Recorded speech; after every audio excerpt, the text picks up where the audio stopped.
Hello and welcome back to my session. We will talk about hemorrhoids today. Hemorrhoids, you can trace them back to ancient Greece when there was this term called Haim and Rus. Haim means blood and Rus meant flowing. So blood flowing was hemorrhoids. Then even Hippocrates has talked about it 460 BC. Shushruta Samhita has talked about it, but with a difference from Hippocrates that he sort of described it with a great value on wound cleanliness with it. Then there was, as we moved on, 1307, there was this John of Ardeen who has talked about it. Then 6 AD, it's been talked about as a saint's curse. And finally, all through the ages, we are here today. We are still looking at the same condition, hemorrhoids. And if you go by the prevalence of hemorrhoids all over the world, Australia tops the list with 38% almost, followed by Israel, followed by Korea, and India is fourth on the number with 11%. And Israel is around 16 and Korea is around 14. So we have a prevalence of about 11%, means there are a lot of people who are having hemorrhoids these days, and some people call them piles. Aristocracy uses the term hemorrhoids, and the French used to call them figs, but we should not bother what anybody calls them as long as they get cured. So that's the backline. So hemorrhoid has, in fact, I have done the maximum amount of cases in surgery were done independently also of hemorrhoids. And I have been doing these hemorrhoids since quite some time, since the time we started operating. So hemorrhoids is something that every person should know, because 50% of the patients above the age of 50 years will develop hemorrhoids, if nothing more than that, not just simple hemorrhoids. So collegial classification of hemorrhoids, what you see is basically 4 stages, but it's not usually followed now. This is the original classification I'll try to describe to you. And in this classification, what you can see is that you have some visible vessels in grade 1 which are internal. Then in grade 2, what happens is that the hemorrhoidal mass prolapses out of the anal canal, but it spontaneously goes back inside. In stage 3, what happens, the mass that is coming out stays out and you have to manually reduce it. And stage 4, if you see, that is a little bit of problematic, because then you have permanently prolapsed piles. Then some mention another class of piles, that is strangulated piles, that is even further ahead of that. So basically, you have these cushions called anal cushions. So there is a swelling of these anal cushions. And if it's above the anal rectal, this thing, then it is internal hemorrhoids. If it is below, then it is external hemorrhoids. And then there are a lot of ways to find out which of these. You have 3 cushions basically. Some people mention it as a clock also. So most commonly it's seen as in the 3 o'clock, 6 o'clock and 11 o'clock positions, these hemorrhoids. And basically what happens is that it's not very difficult to diagnose them, because even the history is quite significantly, obvious that you have they used to mention this as flash in the pan.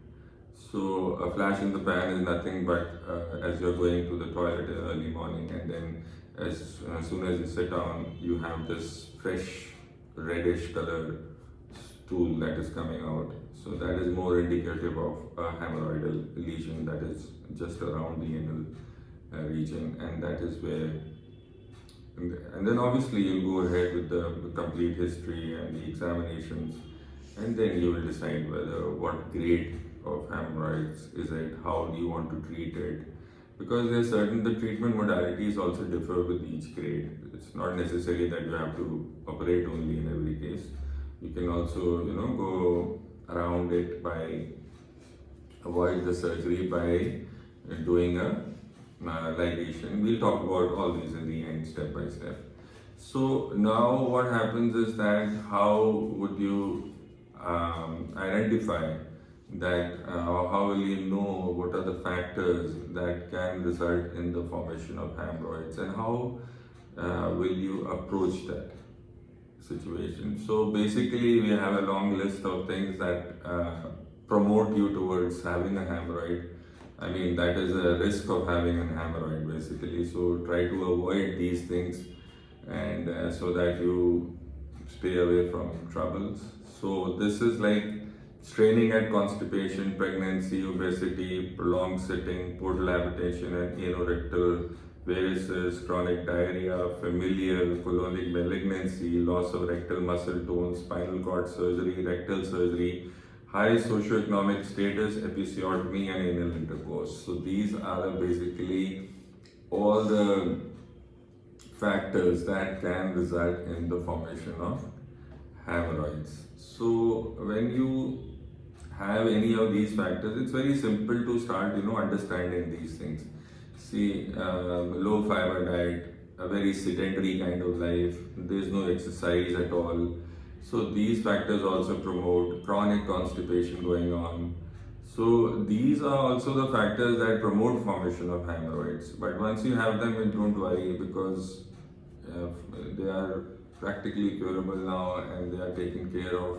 So there are certain things, I think, before I go into the treatment part, there are certain things which I would like to say, that is that if you just avoid eating spicy meals too much, because that also exacerbate your symptoms of hemorrhoids. Especially people come, I had something to, last night I had something heavy, I had a drink and I had alcohol and whatever, when I had some spices with it. So in the morning I'm having this itchy kind of situation. So this itching is there, there's bleeding there sometimes, or there's pain while passing motion. And then you have this feeling of something is retained inside and you're not able to take it out while you're passing motion. So these are basic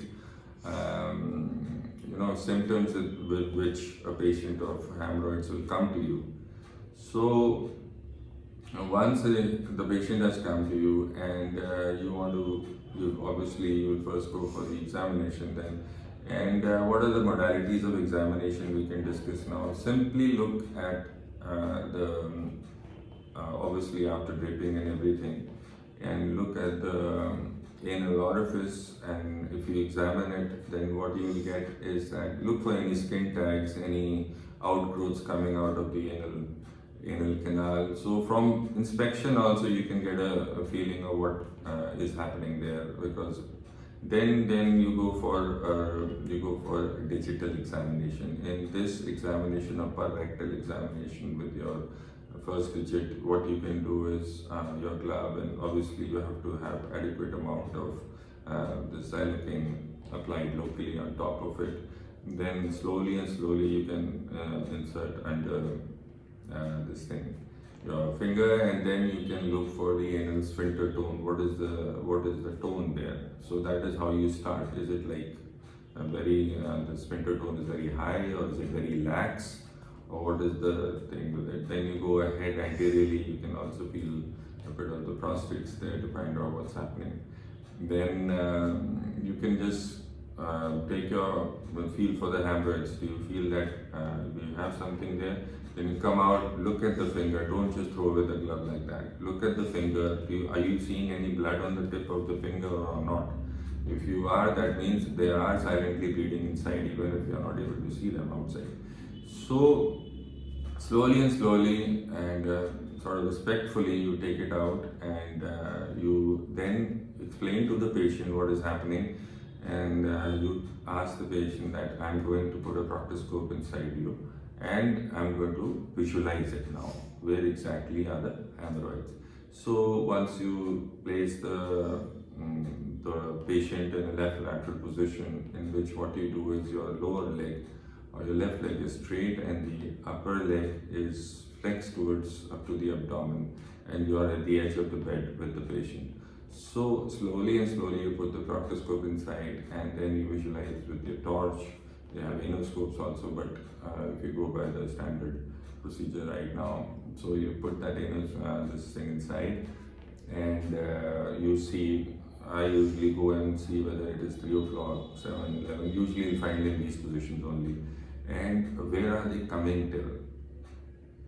Is it like grade 2 or 3, or is it just grade 1? If it's grade 2 and early 3, what you can do is you can, at the same, if you have obviously taken the consent of the patient, you can do a backing with it. Okay? So this is how you proceed further. And then in the third stage, you take out that, and then you write down your notes, what you are seeing there.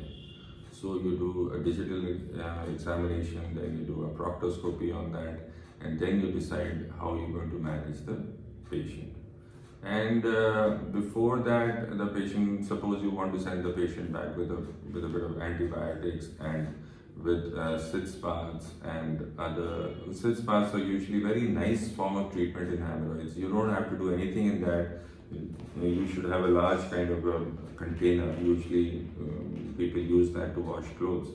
And just with some lukewarm water in it, you can even add a drop of betadine inside.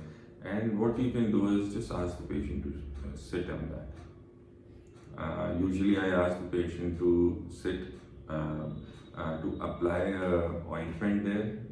In that area, you have a lot of ointments which have come. Initially they were like this thing, you had these Proctocidal, but they are now replaced by all new trade names, and you had Shield and Proctocidal, and you had, now you do get all this. They come in all the different names. I don't want to name them right now, but it's okay. You go to the market, you say, I need a cream for hemorrhoids, and you find a good company and just take the cream, apply that 15 minutes before passing motion every morning.